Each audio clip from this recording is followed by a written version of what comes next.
Hey everybody, this is Scott Adams. Welcome to Coffee with Scott Adams. This is a very special one with my guest, Naval Ravikant, founder of AngelList, legendary investor, but more importantly, lately, one of the clearest thinkers in the United States, maybe the world. I refer to Naval all the time as the smartest person I know with the most impressive talent stack. But it's a dangerous time, and after we do the simultaneous sip, which I'm hoping, Naval, you'll join me with, uh, let's do the simultaneous sip. We don't need a preamble. Go. Oh my God. So Thanks we for got having. this. I will say, given your stellar introduction, I do have to point out that Scott is a recluse and doesn't know very many people, so that definitely helps. If I ever My, meet my, somebody smarter, you're going to get demoted from smartest person I know. I'm All right. hoping. So this coronavirus is of course the big story, and the government's doing a pretty good job of telling us what to do. Wash your hands, don't sneeze on grandma, don't go to China. But Don't they're touch not your doing a good toys. job of telling us how to think, how to think about it, how to feel about it. And that's what you are perfect for. Tell us what we should think about this coronavirus. How afraid should we be? How should we frame this for the most productive approach to it? I think essentially the coronavirus is going to push us to do things that we should probably already be doing as a society. Firstly, we do need to practice higher and higher levels of hygiene in this highly interconnected world. Who doesn't want to be cleaner all the time? Everybody I've ever met wants to be cleaner. Everybody admires people who are cleaner than them. Everybody likes going to places that are super clean. Everybody, when they first go to Japan, has this reaction of, oh my God, look how clean they are. And it's never looking down on them, it's always looking up at them.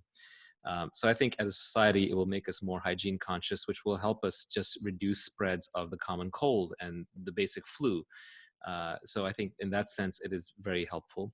Secondly, I think it'll move us more towards the future faster. Robotics, automation, telepresence, VR, remote work, all those things that are coming anyway. I mean, let's face it, most of white collar jobs are just LARPing, right? You're just running around pretending like you're doing work in meetings. And I think this will expose a lot of that. The actual productivity in most white collar jobs is in a small creative portion, which this will emphasize. And it'll force us to sort of make that, solve the collective action problem of moving to those tools. And then I think it'll also cause us to do basic preparedness for viruses and bacteria that we need as a society, because synthetic biology technology is getting easier and easier and spreading more and more. So it's only a matter of time before we see engineered viruses and bioweapons. And so as a society, if we're better prepared for that, it's good. I, This particular, sorry. yeah, I saw your tweet in which you referred to it as essentially a series of wars that we, the big creatures of Earth, the humans, are going to have with the small creatures, the viruses and the Yeah, this bacteria. this is this has always been true. If you look at humans, we've been the apex predators on planet Earth for a long time. Ever since we discovered fire or tools, we've basically taken over and killed everything else, right? As soon as humans invented spears, axes, and fire, that was it. We won.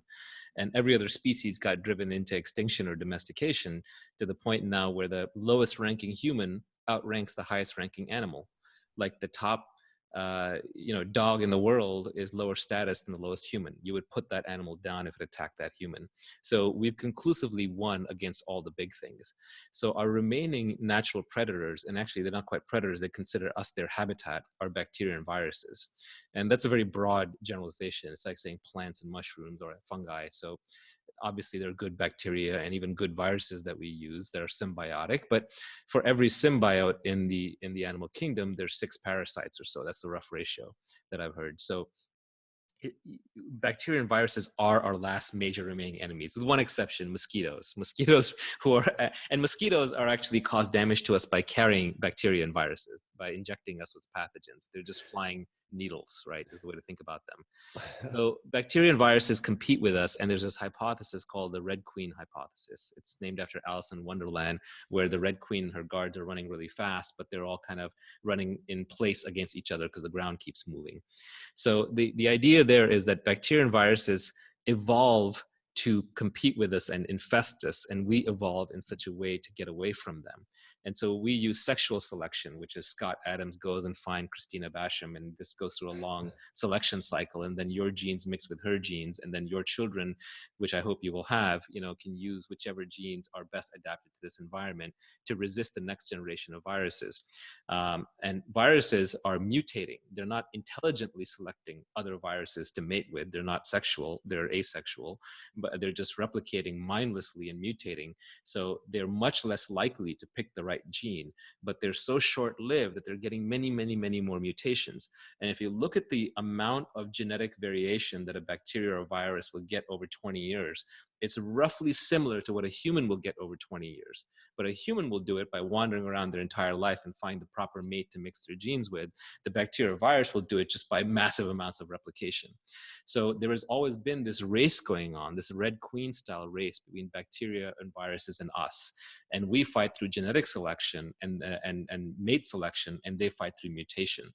And now, because of the huge interconnectedness we have, humans living in urban environments, traveling around airplanes, shaking hands and doing a lot of business with each other, we're spreading these bacteria and viruses much faster. We also have a much larger population. So now you have 7 or 8 billion hosts within which a bacteria can mutate, as opposed to just a few 100,000 hosts 100,000 years ago. So we need to use technology to combat that, to offset that. And we're going to use things like vaccines, therapeutics, hand washing, hygiene, antibiotics, social distancing, et cetera, to resist that. So that's kind of my general thesis. Do you think it's reasonable? I've seen a few people hypothesize that because of how we're changing our lifestyles to protect ourselves from all this stuff, that we might actually end up saving lives, even if the coronavirus is pretty bad. We could end up ahead. Is that possible? Yeah, there's some data around that out of Hong Kong that's showing that social distancing is working. Hong Kong was hit very badly by SARS, and so they reacted very quickly and vocally to what just happened in China. And basically, people just stayed indoors. And forget about what the government orders and what the government doesn't. I think the government's ability to actually do things is very limited in these cases, and people have to save themselves in a decentralized manner. And people in Hong Kong just stayed indoors and wore masks, and they washed their hands, and they kept their distance from each other. And you can see in the data that not only did coronavirus stop spreading or get contained, but everything went down. So the influenza went down, and common colds went down, and other viruses went down. So it works. I mean, viruses have very specific methods in how they spread, and a human being is a much smarter entity than any given virus. So if each one of us is taking care of ourselves, the problem takes care of itself. So let's talk about some of the news. It's tough to peer into this fog of war and know what's true. So China is saying that they've got at least maybe they've turned the corner and the new cases are less than they had been. Do you think that's real? Do you think China's given us the straight scoop? I mean, they acted pretty aggressively. Could be true. I do believe them. And it's not that I believe them because I think the government there is a paragon of transparency and virtue. I think it's because they don't gain much by lying. If they lie and if the thing's not under control and everybody starts going back to business as usual, people can start dropping dead again. And that's going to be a disaster for them economically. But they have lied up till now. Pretty much everybody agrees. They tried to suppress it when they thought that it was just rumor mongering. They're also, China is more decentralized than I think people give it credit for. A lot of what goes on at the local level, it takes time to filter up to the big bosses level. It's a very large country. It's not a single unified monolith. So I think they were definitely not the most competent in their initial handling of it. But I don't think that they're overtly, explicitly lying. I think the bigger danger with China is that as they return to business as usual, it starts spreading again. But there are countervailing factors, like it's going to get warmer and people on average are just going to be a lot more careful. Even if they say go back to work to everybody tomorrow, they're all going to be wearing masks still. They're all going to be washing their hands all the time.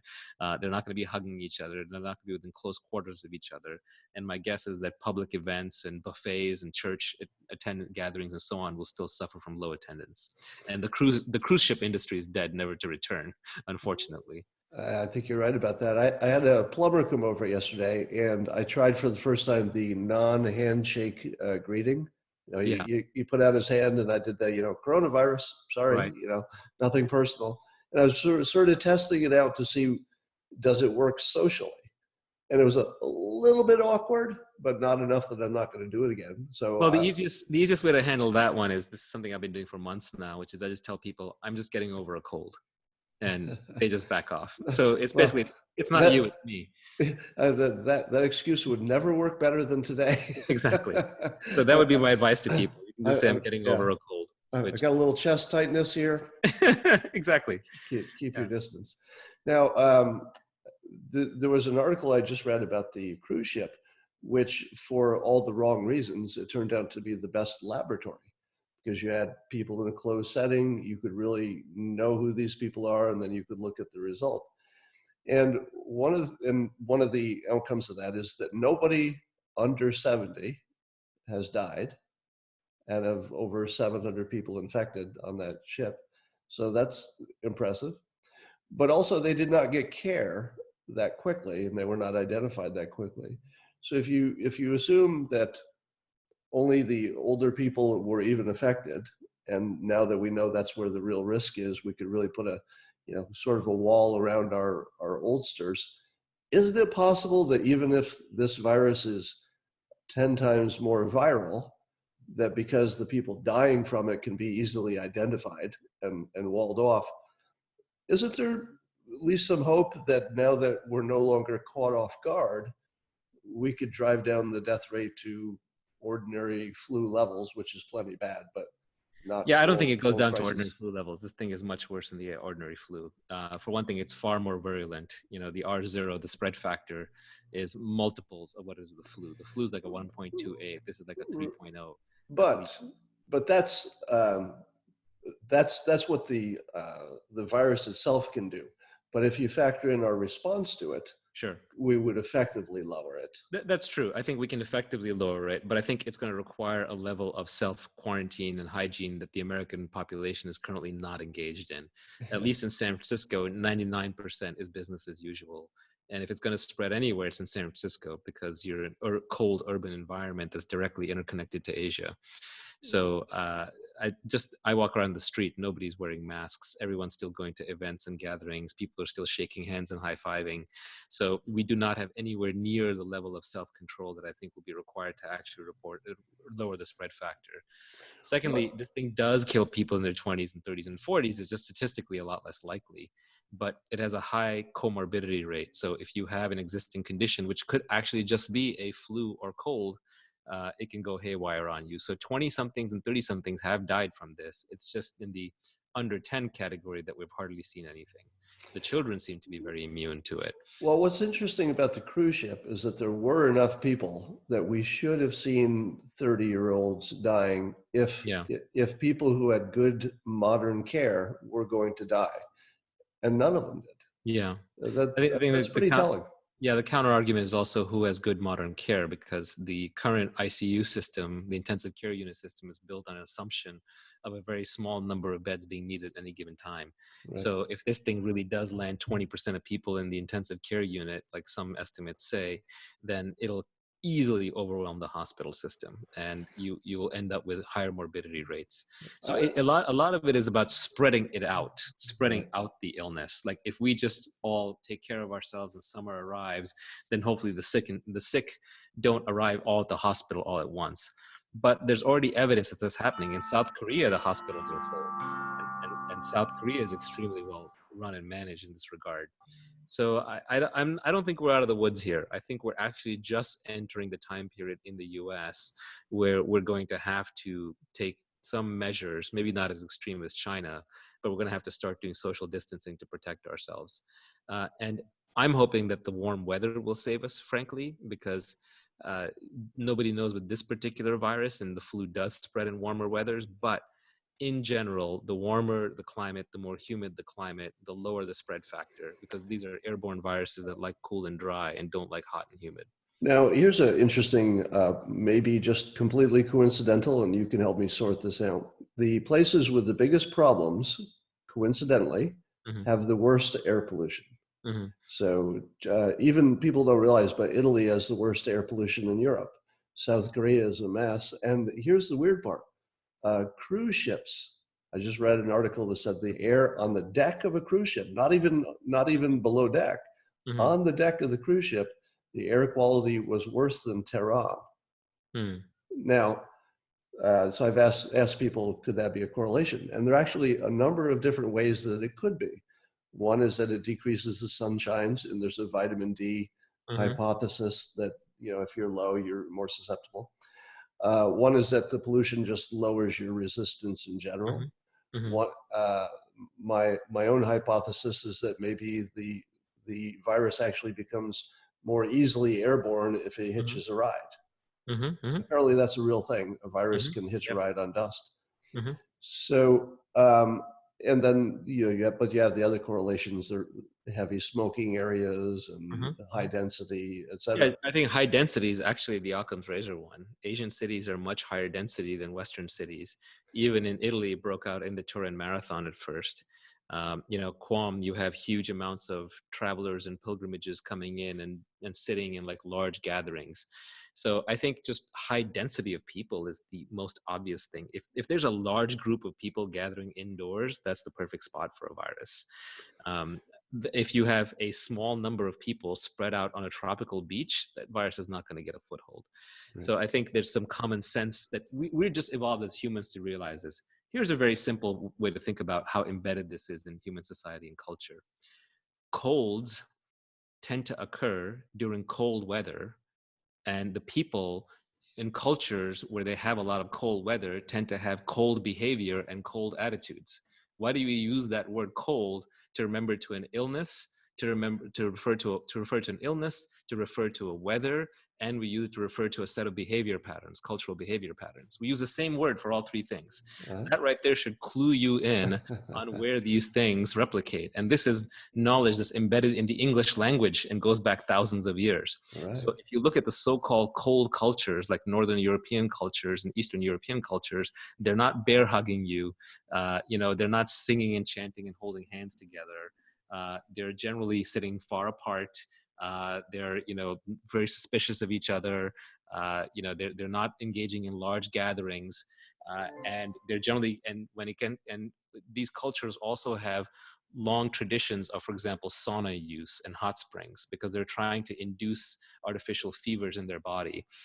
They also tend to favor, they tend to worship being in the outdoors and being in nature. Um, if you go into kind of warmer weather cultures, like for example, India, the ones that are involved in hot and humid environments, what they have to worry about are waterborne diseases. So they're constantly boiling their water or they're spicing their food because they're trying to kill the waterborne diseases. Whereas in cold weather cultures, you're trying to fight airborne diseases. So I think you just need to have a cold personality and go to a warm climate if you want to avoid colds. Well, I'm looking at the big implications because it seems to me that we have a pretty good formula for how to keep grandma safe. Grandma, don't talk to anybody who's been to the concert. Let's take you out to the country. Keep you away Yeah. from people. I have Also keep a them away from little kids. Well, we don't know right now if little kids are spreaders or not. Little kids do get it. They tend not to get very sick from it. The question is how much viral shedding and spreading do they do? If they do a lot, then the obvious vector would be that it spreads in schools. The kids are largely asymptomatic or unhurt. They bring it home. Grandma's living at the house and she gets sick. So that is a vector that we have to test. If I had to predict, I would say schools will shut, maybe for a month, whatever's the right amount. I don't think there's any chance it won't happen in this country. Do you? Don't you think schools are going to shut for maybe a month? I think schools have to shut, and I think large public gatherings have to be canceled. And I think large public gatherings are going to be canceled, not because the people organizing them want to cancel them. There's too much money at stake. For example, the South by Southwest and the Olympics. It's just that nobody's going to show up. People are going to clue in. All it's going to take is a few people dropping dead, and then everybody will run for the hills. The harder part is school cancellation because schools aren't really about education. Let's face it, schools are an extended form of daycare and socialization. So if you cancel schools, then you have a daycare problem for adults. Well, I'm going to be the voice of optimism on this because I think the country needs to hear that we're capable and we're strong. If this were just one person who had a daycare problem, that's a problem. Right. But if the whole world has a daycare problem, Sure. Yeah. I'll watch your kids. Yeah. Yeah. It takes a village to raise a child, and Yeah, if we do collective child watching, then it gets pretty easy. Right.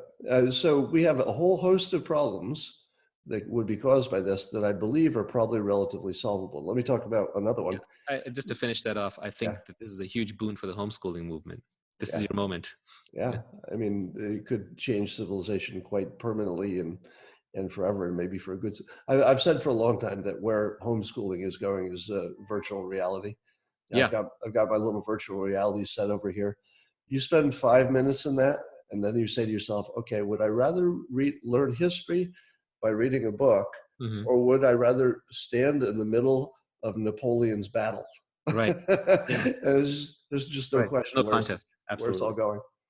going. So businesses. Now, one of the big fears is that the economy will get crushed worldwide, Big Depression, et cetera. And I'm a optimist on this. Obviously, there'll be a big disruption, so there's no question about that. But how bad it becomes, I'm going to add this context, and I could do this because I'm the creator of Dilbert. Hmm. You could take 20% of any workforce and remove them from reality, and nothing would happen. I think it's Uh, more than 20, but yeah. yeah, nothing would happen. And the reason I know that is not just experience, but it's called summer. Right. It's called Christmas. Right. We routinely have 20% of people You also gone. see this when like people go on strikes or there's a government shutdown. You're like, well, Yeah.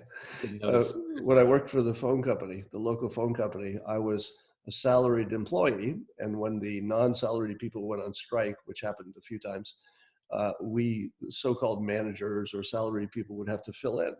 So there's a very small number of salaried people compared to all the union people. Hmm. Didn't make any difference.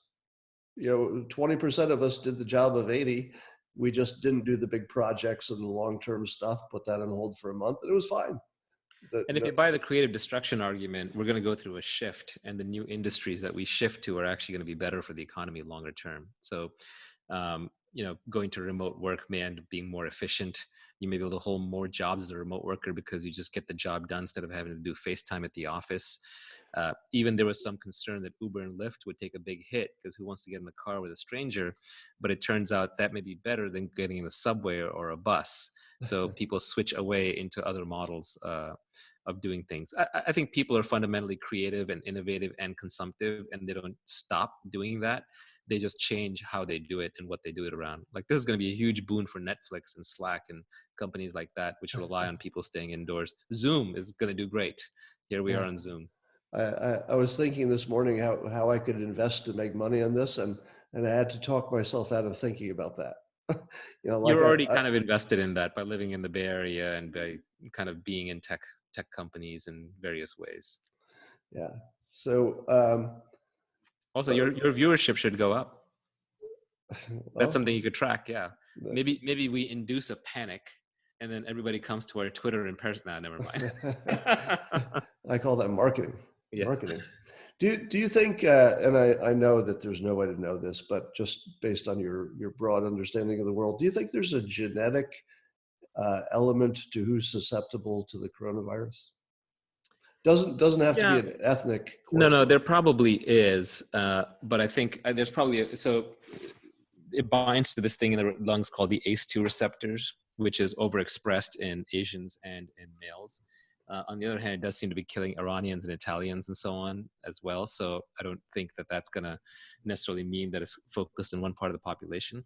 But definitely, people who evolved or grew up or came through generations of people who lived next to animals have higher resistance to diseases like flu and smallpox than people who didn't. And you can see the clear evidence of that in when the conquistadors first got to South America or the colonizers got to North America. They basically almost accidentally killed all the native populations, maybe deliberately, maybe accidentally, but by spreading flu and smallpox. But those are flus and diseases that they themselves were immune to because they and their ancestors had been exposed to them, because they had grown up in cold climates where you bring the animals indoors during the winter, and so you grow up next to animals and all the animal-borne diseases, and as opposed to Native Americans who are running around outdoors and didn't have this concept of living indoors with cattle or domesticated animals. So there's definitely genetic component to it, and there's a historical component to it. But we're not going to be able to suss that out without massively genome sequencing everybody and drawing large scale patterns. Well, I'm almost wondering if you could just take the cruise ship or, some group like that and just sequence them and, Well, maybe. genome sequencing is cheap. We could probably start doing it. We could probably start sequencing all the patients and then seeing what level they end up at, and then using that to figure out who to put in the front lines of healthcare or not. This is an idea floated by Balaji Srinivasan recently, a mutual friend of ours who's really declared what he calls World War V, World War virus, World War V. It's pretty clever, and is going full scale on this thing. But he basically made that point, which is we should be doing the sequencing and testing to figuring out which healthcare workers should be front of the line and which ones should be back of the line. I saw an article the other day that the Neanderthal gene, or however much DNA we got from them, might have something to do with your susceptibility to some common colds and viruses and stuff. So it's going to be something like that. Whether it's Yeah, I don't know if there's a single Neanderthal gene. I'm always suspicious of those kinds of correlation. They're too neat, right? Like they make for good headlines. I'm sure there's a baboon gene and there's a squirrel gene in you somewhere, right? Now, have you done your 23andMe or something like that to see if you have any? I've got a little bit. I didn't do it for two reasons. One is those things are incredibly non-actionable. Like Right. they don't actually tell you what you can do to make it any different, short of like, don't marry somebody else who's missing the exact same gene. And that's very unlikely in my case. I'm not going to change my spouse based on that. And the second reason I didn't do those is because the privacy around them right now is very suspect. They will use that to arrest your second cousin who turns out was a serial killer. Or was near a murder scene or what have you. So I just don't want my kids, I don't want to get sequenced and sell out my kids' genes in the process. What kind of criminals are you raising there? We'll find out. Yeah, hopefully smart ones. Yeah. I think the whole privacy boat has that left a long time ago. I mean, I I think just. you're correct in that physical privacy is gone. There are cameras everywhere, and sure, yeah, eventually there will be gene surveillance networks everywhere. So I think physical privacy is dead, but I think digital privacy will be alive and well through encryption. But that'll be a very different kind of underground but privacy. well, yeah. Not for you and me, I but for pseudonymous internet trolls, yeah. privacy is still around. Yeah, that's right. For you and I, we have this weird future feeling where we know what it's like to not have privacy the way that regular people who don't, operate in the public Yeah. already have. And for me, I don't know. Do you ever have any? You roughly have a similar situation to me, which is people will recognize you, especially in the Bay Area. Yeah. Is it ever a problem? It's inconvenient at times, but I brought it on myself, so it's not really a problem. I mean, Yeah. minor fame, being like a B-list or C-list celebrity has some slight advantages, Yeah. but it also has significant disadvantages. Like it's hard for me to travel to a lawless country anonymously. So so there are parts of the world where I just won't go to anymore. Um, Overall, I would say for me, the harms outweigh the benefits, but I might just be saying that. Like if you took my fame away tomorrow, I might be screaming for it back. It's very hard to say. I don't think I'm self-aware enough to know the answer. I would say there's more good than bad. The good is it makes me feel good. Every once in a while, somebody approaches me in the grocery store, and I'm usually happy to see them. So Yeah, I think I would rather be rich and anonymous than poor and famous. But a lot of times, rich and famous go together. yeah. Poor and anonymous go together. So if I had to choose between those two, yeah, of course, I'll take rich and famous over poor and anonymous all day long. So let me ask you. This is sort of a psychological question, but it has to do with the coronavirus. Are you doing anything to prepare? Because I think people want to feel that they're doing something, and actually doing this, what we're doing right now is Yeah. part of what I felt I could do. Like I feel like I want to help, so Yeah. I'm doing something for things for myself to stay healthy, etc. Are you doing anything? Yeah, look, I'm an obsessive, slightly paranoid, heavily paranoid person by nature. So I'm definitely washing my hands till they're dry as and raw. There's hand sanitizer everywhere in the house. We even have ingredients to make our own. We do have food stockpiled for a couple of weeks. Um, I have masks. I have gloves. I have all that stuff. Uh, What I'm not about going. I'm not. sleep and exercise? Because those are pretty important. Yeah, I've already had a pretty good sleep exercise regimen, and it's kind of late to change that. I'm probably taking a lot more vitamin C and a vitamin D than I used to. I'm not going to the gym. I'm working out outdoors. I'm not going to large public gatherings. I'm working remotely whenever possible. If there is an uncontrolled outbreak in the Bay Area, in other words, if we know that community spread is happening and there are thousands of cases, and I give that actually a pretty reasonable chance because we just haven't been testing, then we will go into a quarantine style lockdown like my friends in China were doing, where we just stay in the house. We go out only to get food. We spray it down with alcohol, the boxes before we bring it in.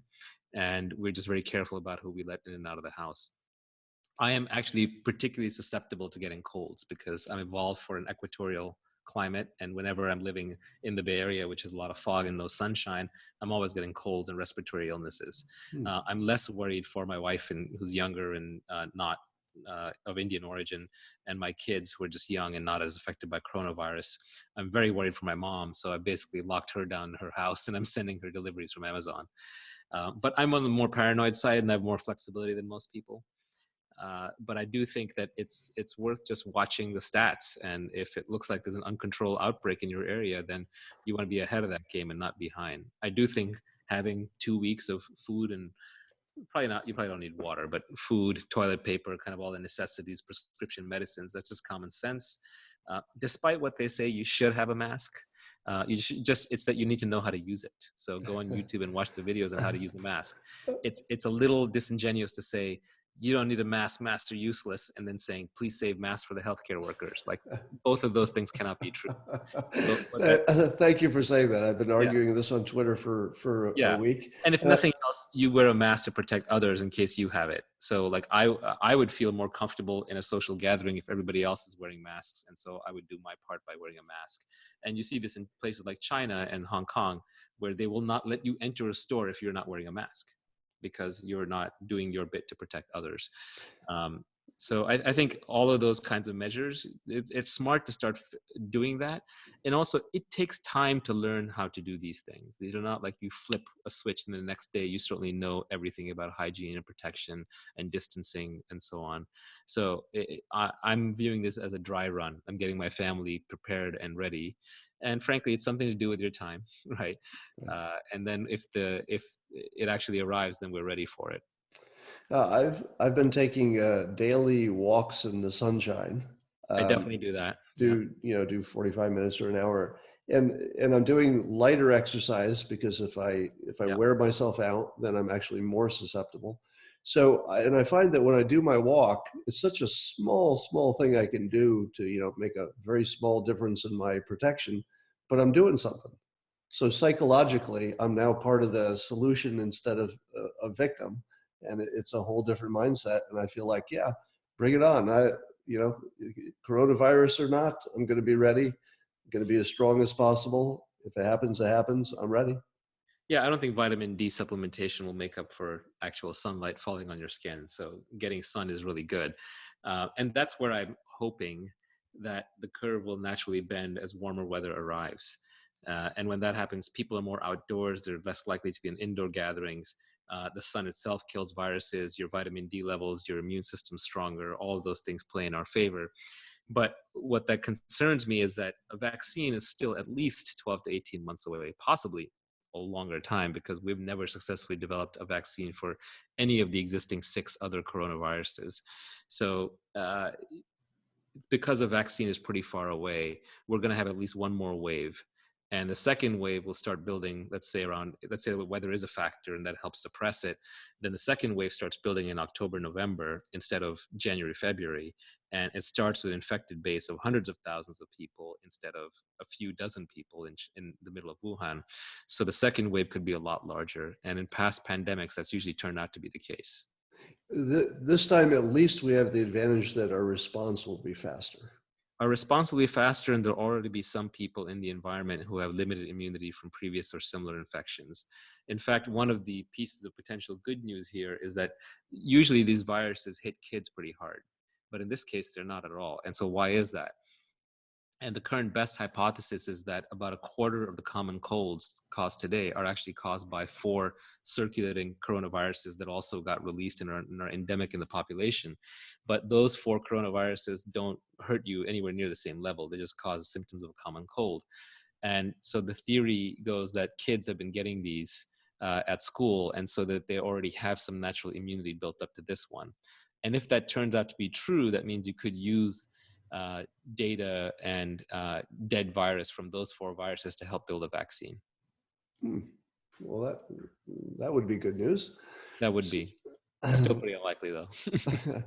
Well, I think that the supply lines will stay open because we could lose a lot of workers, and we're gonna, once you reach that crossover line, where Yeah. the risk of the flu is not as high as the risk of a global economic meltdown, and I think you get to that point really quickly, because an economic meltdown is going to kill far more people than Yeah, the even. panic could be worse than the disease for sure. I mean, like, even if you go to a worst case Wuhan style scenario for the whole world, right? Let's say what happened in Wuhan happens to the entire planet, right? Okay, so unfortunately, a lot of people die, but it's still not enough to like seriously impact like everybody. It's like, 98, 99% of people are still mostly fine. Even the people who end up hospitalized or don't get hospital care, some of them get very sick and die, but the productive capacity of the economy doesn't really go down. It just have to shift into an indoor remote work kind of economy until we build up enough immunity and vaccines. You're probably not going to have riots in the streets because there's a killer virus. You don't want to gather in the streets, Right. right? It's kind of the opposite of a zombie apocalypse, right? Or in that sense, it is like a zombie apocalypse. Everybody runs and hides, except the zombies are not 98% out there. It's like 0.1%, and they're dropping dead. They're not like coming out to eat you. So I don't see those kinds of worst case scenarios outside of panics. And the panic is probably not a physical panic; it's more of an economic panic.